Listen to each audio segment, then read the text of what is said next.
문제는 타이밍. 이제 우리가 셀 차례다. 셀 타이밍을 알려주는 유안타 T레이더. 잘 파는 게 투자다. 유안타증권.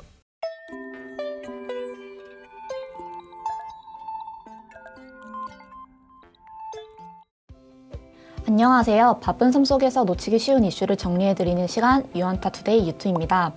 최근 색다른 투자 상품을 찾는 투자자들의 수요가 높아지는 가운데 미술품 경매와 같은 대체 투자에 대한 사람들의 관심이 점점 많아지고 있습니다. 특히 최근에는 이재용 부회장의 상속세와 관련된 이건희 컬렉션이 큰 화제가 되기도 했는데요.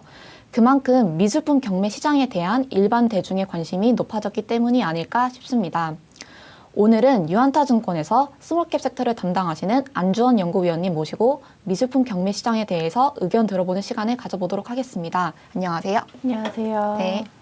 네, 재테크에 대한 사람들의 관심은 어제 오늘 일이 아니겠지만 이제 최근 들어서 미술품을 대상으로 한 재테크에 대해서 이제 사람들이 관심을 많이 보이고 있는 이유는 혹시 무엇일까요?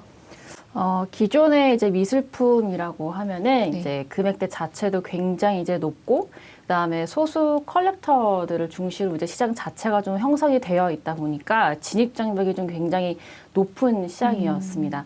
근데 2018년도에 그 미술품 공동 구매 플랫폼이 생겨나면서 이제 10,000원으로도 미술품에 대해서 이제 투자를 할 수 있는 어떤 이제 투자 그 수단이 생겨나면서 그때 이후로 굉장히 좀 그 미술품 시장 자체가 좀 대중화되어지고, 그 다음에 여기와 더불어서 이제 온라인 경매가 굉장히 좀 활성화가 되면서 참여자들이 좀 많이 늘어나고 있는 상황입니다. 네. 그럼 소액 투자가 이제 가능해지면서 점점 이제 대중적인 시장으로 변해가고 있다는 말씀이신 것 같은데, 그럼 이제 그 중에서도 이제 주도적인 구매층을 또 이제 밀레니얼 세대로 또 알고 있는데, 이제 구매층의 특징을 좀 알고 있는 게 좀 중요할 것 같습니다. 맞나요? 네. 화면을 좀 보면서 설명을 드리도록 하겠습니다. 이 밀레니얼 세대는 사실 이제 그 미술품뿐만 아니라 아마 이제 그 전 산업에 있어서 아마 주요 소비층으로 떠오르고 있는 세대라고 볼 수 있습니다. 이 밀레니얼 세대는 이제 80년대 초반에서 그다음에 2000년대 초반생의 이제 그 인구를 얘기를 하는 거고요. 이제 우리나라에서도 이 밀레니얼 세대는 전체 인구에서 30% 이상을 차지를 하고 있습니다. 그래서 이 밀레니얼 세대들의 좀 특징을 살펴보게 되면은, 첫 번째는 일단 본인의 개성과 삶의 질 향상을 굉장히 우선시하고, 그다음에 온라인 모바일 쇼핑을 굉장히 선호하기 때문에 온라인으로 무언가를 구매하는 거에 굉장히 좀 익숙한 이제 세대입니다. 그리고 마지막으로는 이제 인스타그램 등 그 SNS에도 영향을 굉장히 이제 많이 그 영향을 받는다는 특징을 갖고 있고요. 그래서 요거에 따라서 이제 미술품에서도 그러면 이 밀레니얼 세대가 어느 정도 이제 구매력을 갖고 있는지 이 그래프를 좀 보게 되면은, 뭐 눈에 띄게 그 밀레니얼 세대가 비중이 굉장히 높다라는 거를 알 수 있습니다. 각 국가별로도 평균적으로 50%가 넘기 때문에 굉장히 이제 그 주요 고객층이라고 볼 수 있을 것 같습니다.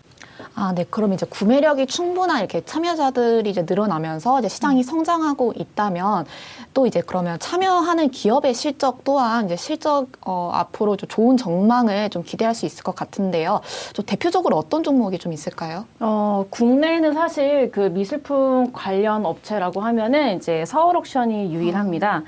상장되어 있는 회사도 사실 이제 서울옥션이 이제 유일하다고 이제 보시면 될 것 같습니다. 아, 그럼 이제 서울 옥션의 수익 구조는 혹시 어떻게 되어 있나요? 서울옥션 수익 구조는 생각보다 굉장히 이제 간단한데, 제가 이제 이렇게 그 도넛 그래프로 그려놨는데, 첫 번째는 그 상품 매출액이 있고, 그다음에 경매 수수료, 그다음에 중개, 기타가 있습니다.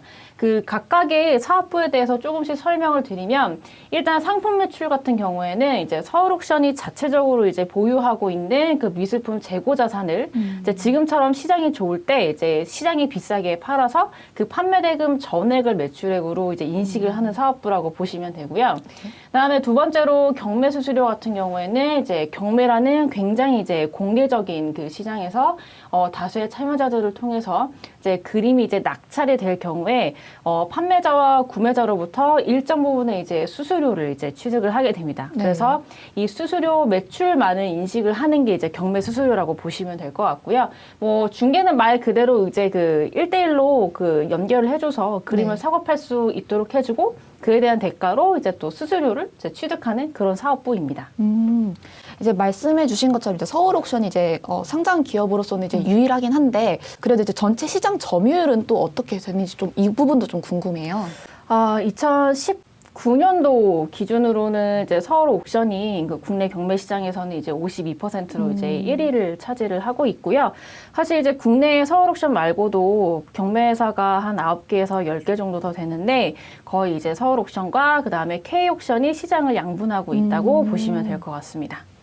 그러면 이제 이 장표에서 또 이제 말씀해 주셨듯이 MS가 이제 52% 정도라고 말씀해 주셨는데 현재 이제 온라인 경매 횟수가 이렇게 증가하는 추세로 이제 전망을 하시고 계시는데 그럼 앞으로 주가는 어떻게 보시는지 좀 의견 알고 싶습니다.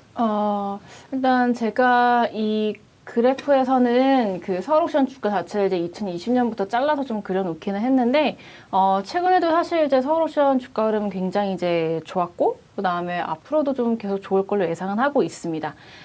그거에 대한 근거는 2015년도에 이제 지금과 같은 이제 굉장히 비슷한 그 시장 흐름이 있었는데요. 이제 그때 당시에도 서울옥션 그 실적이 굉장히 좋았는데, 특히나 이제 그때는 그 단색화라는 이제 열풍이 굉장히 불면서 서울옥션 실적도 이제 최고 실적을 갱신을 했었고, 그 다음에 주가 같은 경우에도 거의 약 8배 정도 상승을 해서 한 25,000원까지 갔었던 이제 경험이 있습니다. 그래서 그 기반으로 지금을 비추어 본다라고 하면은 일단 현재 같은 경우에는 그 뭐 온라인 경매 횟수가 증가하는 것도 이제 중요하기는 한데 네. 전방위적으로 지금 미술품 가격 자체가 상승을 하고 있기 때문에 그때보다도 더 좋은 상황이라고 보시면 될 것 같고요. 그렇기 때문에 주가 흐름도 당연히 향후에 계속 좋을 것으로 예상을 하고 있습니다. 네. 자세한 설명 감사합니다. 오늘은 이제 대중화되어 가고 있는 이제 경매 시장에 대해서 이제 알아보는 시간을 가졌습니다. 네, 그럼 오늘 유튜는 이것으로 마치도록 하겠습니다. 우리 모두 부자가 되는 그날까지 유튜는 함께하겠습니다. 감사합니다. 감사합니다. 네, 감사합니다. 문제는 타이밍. 이제 우리가 셀 차례다. 유안타 T레이더.